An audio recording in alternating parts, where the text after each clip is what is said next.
বক ফুলগুলো এবার ভেজে নেওয়া হচ্ছে বন্ধুরা, দেখো আদেও হচ্ছে কি। এই দেখো শাশুড়ি কি করছে, কি হচ্ছে মা এটা?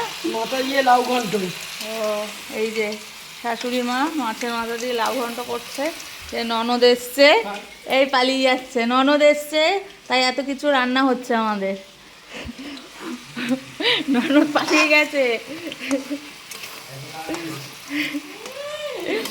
এই বাটিটা তোলো, রাখি বক ফুলের বড়গুলো তুলে তাড়াতাড়ি তোলো।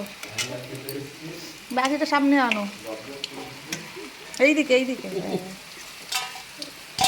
দেখি হাতে যেন পেতে তেল পুরো ঝেড়ে তুলছে। যাও সরাও।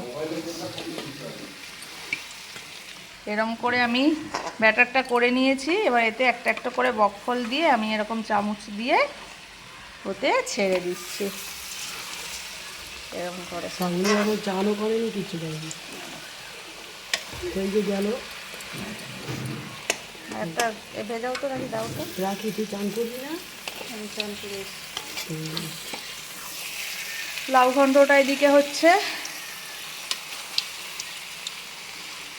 আমার শাশুড়ি মায়ের হাতের লাউ ঘন্টটা জাস্ট ওয়াও, দুর্দান্ত, হেভি লাগে। এর পাশে মাংস হচ্ছে ফেল, কেউ মাংস খেতে চাইবে না। এটা যদি কেউ খাও একবার, দিয়ে দাও না পাশে একটা।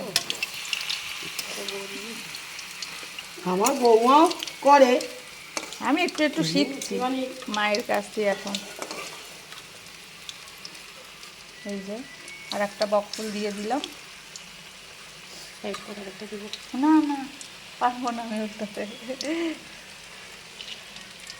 সাইডে আটা হয়ে গেছে তিনটে।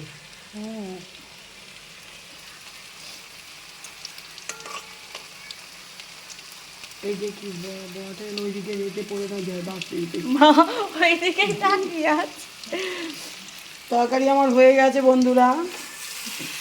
হয়েছে। আর কি কি আজকে রান্না করেছো মা? মাছের ঝাল, লাউয়ের ঘন্ট। কি করেছো ওটা? শাক ভাজা। ও কলমি শাক ভাজা আছে।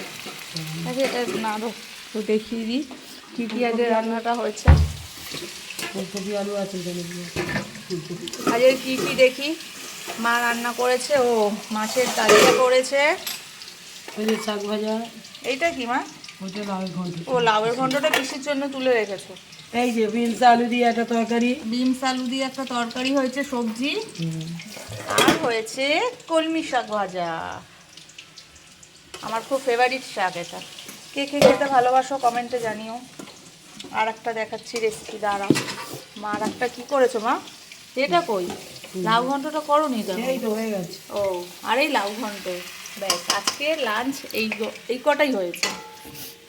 আর তো বকফুল তো ভাজা হচ্ছেই, তোমরা দেখলে বন্ধুরা। এই যে এসে গেছে আমার ননদিনী ভাজছে এখন। এই যে দেখুন, দেখেছেন পুরো পাক্কা রাঁধুনি। তিনটে তিনটা করে ভাজছে, আমি পাচ্ছিলামই না। আমি একটা একটা দুটো করে দিচ্ছিলাম, ও তিনটে তিনটা করে দিয়ে ভাজছে। চলো বকফুলের বড়াগুলো খেয়ে দেখা যাক কেমন হলো। চলো টাটা, পরের ভিডিওতে আবার দেখা হচ্ছে।